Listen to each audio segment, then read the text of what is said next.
The following program contains scenes of alpha male LARPing. Viewer discretion is advised.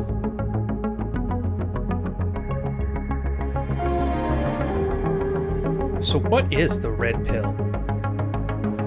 It's men swapping notes, iron sharpening iron. Welcome to the locker room. This post will be quite complex. I need your advice and perspective.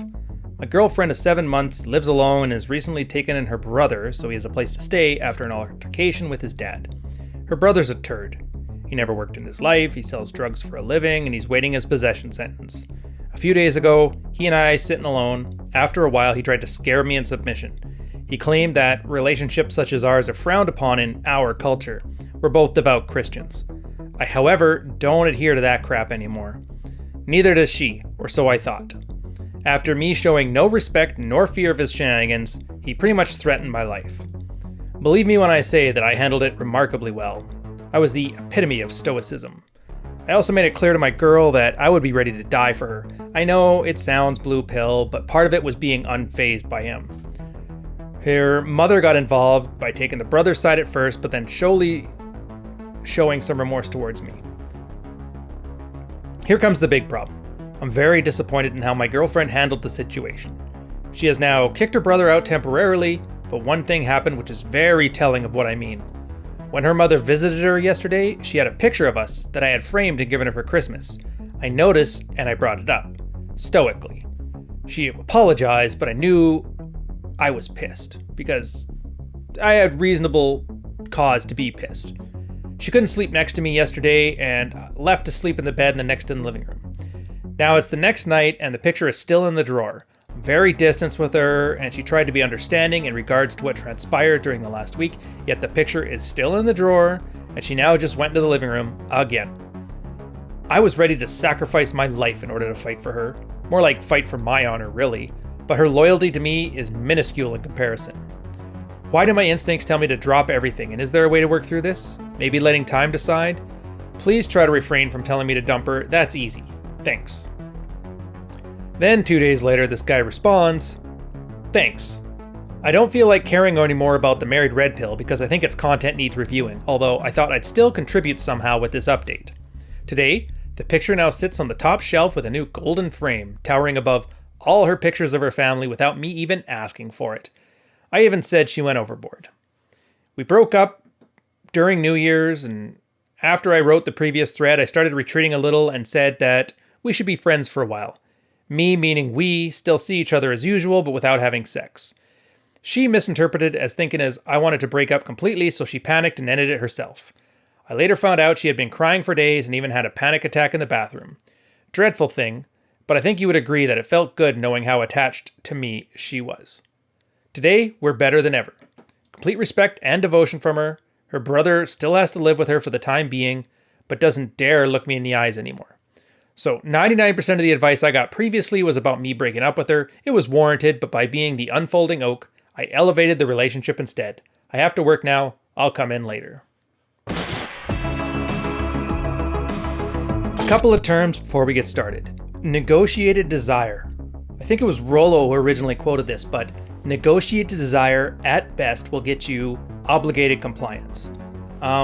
I don't think Op just wants the girl to follow his orders blindly and not really like him. I think he really does want the idea of being loved, at least in his little narcissistic fantasy. The idea here being she needs to love that he is an awesome alpha male conqueror of worlds and nobody can tell him what to do. The problem with that is the girl isn't really a girl in his eyes. She's a set piece to his own little fantasies. So negotiated desire to him makes sense. It's no different than telling an actor how you want him to act when you're filming a new film. The problem is, people don't work like that. So in this case, the girl's pretty trashy. She's got a drug dealer brother and they're sitting there doing goofy things and the mom's an enabler and the whole family's messed up. But it's telling that this is the girl he chose to be in a relationship with.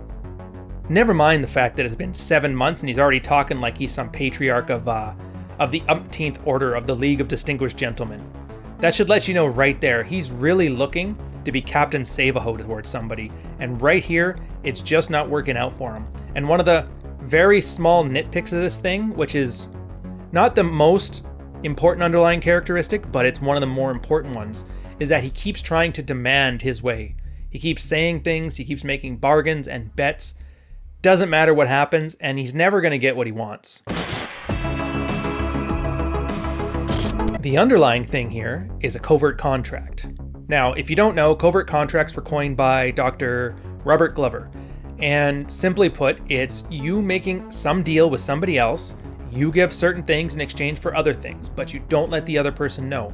And so when the other person doesn't reciprocate, it builds this feedback loop of resentment, and it basically kills any type of relationships, not just boy-girl relationships, but parent and son, siblings and siblings, friends and friends, boss and coworkers, like everything is basically surrounded by this. Now, in some relationships, for example, like a boss and a coworker, the relationship is very formalized, and so these kind of contracts are a lot easier to avoid since everything is laid out in paper or in a contract what you need to do. In relationships though, not so much, because there is no roadmap to it. So essentially you have to build the rules as you go through, I think what Peterson would call like iterated games. The problem with that is if you're not leading the relationship, well then you guys are both making them up together and the girl leads with feelings and they become very subjective and there's no structure to it. But as a guy, if you're just trying to demand respect as opposed to command it, the only thing you're ever going to get is obligated compliance. Again, it's negotiated desire as the ultimate covert contract. Symbols are a funny little thing. You watch any amount of YouTube channels from any amount of content creators there, and they'll tell you 10 reasons to be alpha, 5 ways to know she's a cheating thought, 5 different reasons to know she's cheating on you. Number 3 will surprise you. There's all these listicles, all these symbols, all these telltale signs that you can tell when something is or is not going your way, when somebody is or is not the pinnacle of man, or any such nonsense. And I'm here to tell you, it's all useless. In this example, the op had a picture frame, which to him symbolized their ultimate undying love, which after 7 months, I don't know how he got there, but he thought he got there. And when push came to shove, and the girl wanted to get her way, she did the typical thing you do. All right, if this symbol is so important to him, let's give him a token gesture and get everything I want out of this situation. And she absolutely did, but we'll get into that in the breakdown part. My advice for this guy, I mean, he's so far gone, I wouldn't even know where to start. Between his lack of ability to see what the symbols represent and focus after his core beliefs, in his case, he doesn't want some drug dealer deadbeat living in his girlfriend's place. Good enough. But then you have to play it off in some weird power struggle between him and a drug dealer. Let me just put it this way. If you think your great nemesis is a scum of the earth guy who can't, rub 2 pennies together, not a pot to piss in or a window to throw it out of, then yeah, you're kind of saying a lot about yourself. At the same time, you gotta realize if your girl is fighting you on these things that you think are personally reasonable, that's a boundary. Enforce the boundary. But none of that matters if you don't have a direction you want to go in, because this guy doesn't know what he wants. And frankly, the fact that he's 7 months in and already seeing this kind of nonsense should tell him everything he needs to know. If you've been with a girl for less than 12 months, you don't have a kid together, you don't own real estate together, anything she does that crosses a boundary is basically worth bouncing her ass on the curb and getting a new one. Now, if you can't get a new one, that lets you know where your work's involved, because you have a bit of a scarcity mentality right now, as well as lack of options. You fix that, and these problems go away. And the best part about that is people notice it. There's something with you changing your body language, the way you speak, the way you act. When somebody is easily replaceable, you start to have a certain amount of self-respect about your boundaries, and people start to respect them more and act better.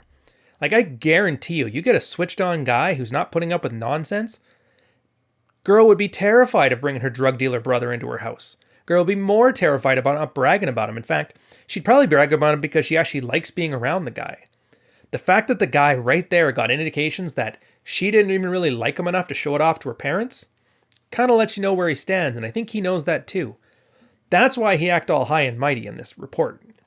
Because he was thinking, well, as long as I pretend I'm the king, everybody will just believe me. And that's a typical narcissistic fantasy. You have your script in your head, and everybody around you must accommodate it or something is wrong with them. So what's in it for you? Frankly put, this is going to put to rest in your mind any of that, what do I need to do to be a real man, an alpha man, or any one of those very easily manipulatable insecurities that guys have. And most guys have them to some extent. Maybe you want to be a good father, and so whatever good father is something you put into a container and you wear it around your neck and you write good father on the box, put a big red bow on it, and you're good to go. It's not how the world works. Focus on what you want. Don't worry about the symbols. Don't worry about if this looks alpha, or if that looks alpha, or if this is a good father, or if this is a good man. All that stuff is other people throwing their values onto you. What you got to focus on is, what do I want out of life, and am I getting it? So what's in it for you? I want you to see a great example of a guy who refuses to look at it that way, instead looking at symbols and living in self-delusion, and see what the alternative is here. If that's not a sales pitch, I don't know what is. The alternative? Absolutely simple. His girl starts giving him this conversation about a drug dealer moving into her house, and he goes, I don't like that. I don't date girls that do that. And then it's really on her at that point. She can like him, or she can tolerate him, or she can love him, and it really doesn't matter. All he knows is he doesn't date girls who have drug dealer brothers living at their place. If she decides to have a drug dealer brother living at her place, well then, he has to move on.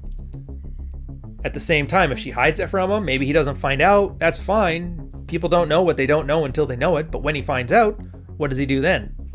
And in this case, even when he had the opportunity, like he accidentally broke up with her, so he almost had some self-respect here. But then she started crying and feeding his ego, and the golden picture frame happened all over again, and they got back together, and he thinks things are even better. This is not a case of a man dominating a woman and being her greatest alpha male hypergamous best option. This is a girl who either doesn't have any better options, or she's so codependent and validation seeking that the idea of making him angry at her bothers her. But this isn't desire. This isn't healthy, and I guarantee you she's going to pull some more shenanigans later on and learn all you have to do is cry and tell this man how great a man he is and how big and strong and powerful he is, and he's going to let her do everything possible that she wants to do to him. So as an alternative to this, he's basically going to have some self-worth, stop deluding himself, and make himself way less manipulatable. But it is what it is. In this case, I'm pretty sure he's going to be. Anyways, on that note, I'm going to leave it there. Not much to add to it. Don't be stupid. When I say don't eat paint, this is the exact kind of thing I'm talking about. So it's a bit of an extreme example, but it is what it is. I'll catch you guys on the next one. Cheers. Charles Bukowski, Jordan Peterson, Neil Strauss. I like these guys. Add some salt to cover up the bitterness of middle-aged soccer moms and put in the oven for 45 minutes. Optionally, you can take from all this stuff what you want and leave the rest. So enjoy Fuck Files. 15 lessons from a decade of women, now on audio.